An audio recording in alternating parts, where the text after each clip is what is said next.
የኦሮሚያ ብሔራዊ ክልላዊ መንግስት የህዝቡን ሰላምና ደህንነት ለማረጋገጥ ብዙ ስራዎችን ሲሰራ ቆይቷል።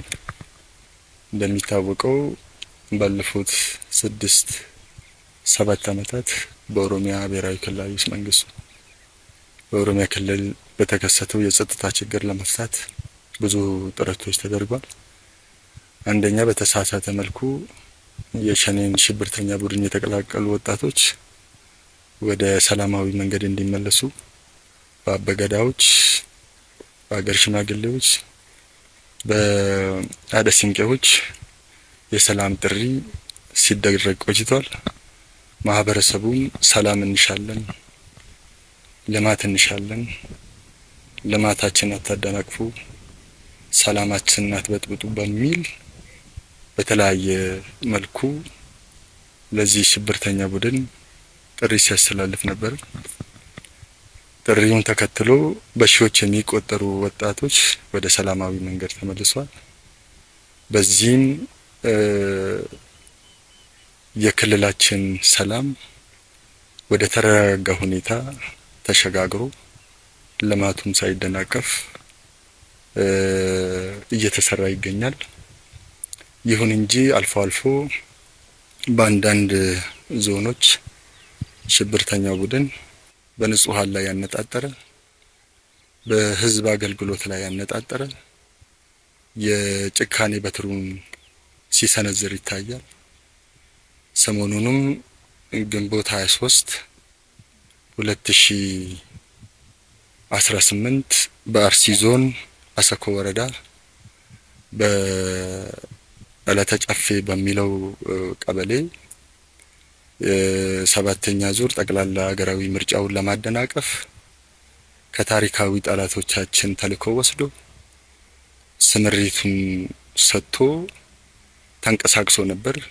ነገር ግን ህዝባችን ለሀገር አንድነት፣ ለሀገር ቀጣይነት፣ ለሀገር ሉዓላዊነት፣ ለስርዓት ቀጣይነት እንዲሁም በምርጫ ብቻ መንግስት የሀገር መንግስቱን ስልጣን መቆጣጠር የሚቻለው በምርጫ ብቻ በሰላማዊ ትግል ብቻ ነው በሚል አኳኋን በሚሊዮኖች ወጥቶ እንደተመዘገበ ሁሉ በሚሊዮኖች ወጥቶ ድምጹን ሰጥቶ አገርን ያሻግራል፣ ሰላሜንም ያረጋግጥልኛል የሚለውን ፓርቲ መርጧል።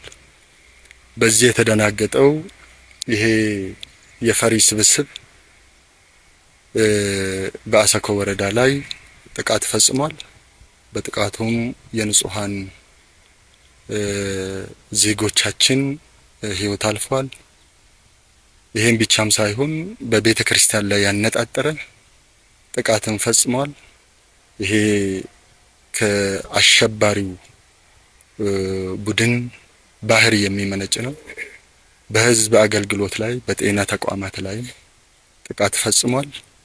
ነገር ግን የኦሮሚያ ብሔራዊ ክልላዊ መንግስት የጸጥታ ኃይሎች አስፈላጊውን ዋጋ ከፍሎ የሚቀድመው የሰው ህይወት ስለሆነ የሰው ህይወት ለመታደግ የኦሮሚያ ብሔራዊ ክልላዊ መንግስት የጸጥታ ተቋማትን እንዲሁም የፌዴራልም ሆኖ ህዝቡን የማረጋጋት መልሶ የማቋቋም ስራዎች እየተሰሩ ይገኛሉ።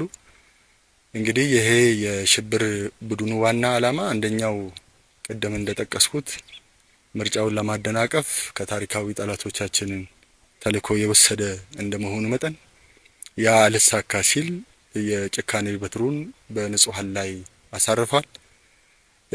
ዓላማው የብሔርና የሃይማኖት ግጭት አስነስቶ ማህበረሰቡ አንድነቱን ጠብቆ አብሮ የኖረውን እሴቱን ለመሸርሸር የእርስ በርስ ጦርነትን ለመቀስቀስ አስቦ ነበር ሲንቀሳቀስ የነበረው። ነገር ግን አብሮ የኖረ ሙስሊሙም፣ ክርስቲያኑም፣ አማራውም፣ ኦሮሞውም በጋራ የሚኖርበት አካባቢም ስለሆነ ህዝቡ ሳይለያይ ሳይከፋፈል የጠላትን ተልዕኮ ማክሸፍ ተችሏል ማለት ነው። ከዚህ የከፋ ጉዳት ይደርስ ነበረ። ማህበረሰቡን መስዋዕትነት ከፍሏል። መንግስትም መስዋዕትነት ከፍሎ ቀበሌውን የመቆጣጠር ስራ ተሰርቷል። አሁንም ዳግም ጥቃት እንዳይፈጸም ማህበረሰቡ ከመንግስት ጋር ተቀናጅቶ መረጃዎችን የመስጠት ከመንግስት ጋር ሆኖ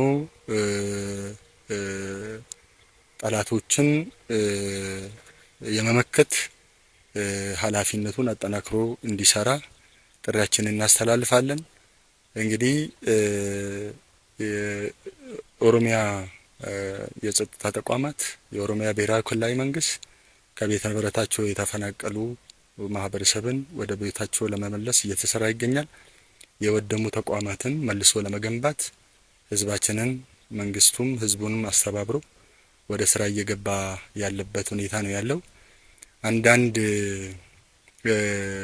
የፖለቲካ ኃይሎች ግን የሽብርተኛውን ቡድን ጥቃት ማውገዝ ሲገባቸው በሁሉም ሊወገስ የሚገባ የጭካኔ ተግባር ስለሆነ ሁሉም ያለ ብሔር ያለ ሃይማኖት ልዩነት ሊያወግዝ የሚገባ ተግባር ስለሆነ ይሄኛውን ሽብርተኛ ቡድኑ በፈጸመው ድርጊት የፖለቲካ ትርፍ ለማግኘት የሚንቀሳቀሱ ኃይሎች ወደ ህሊናቸው እንዲመለሱና በተገደሉት ንጹሃን በተደረገው ድርጊት አውግዘን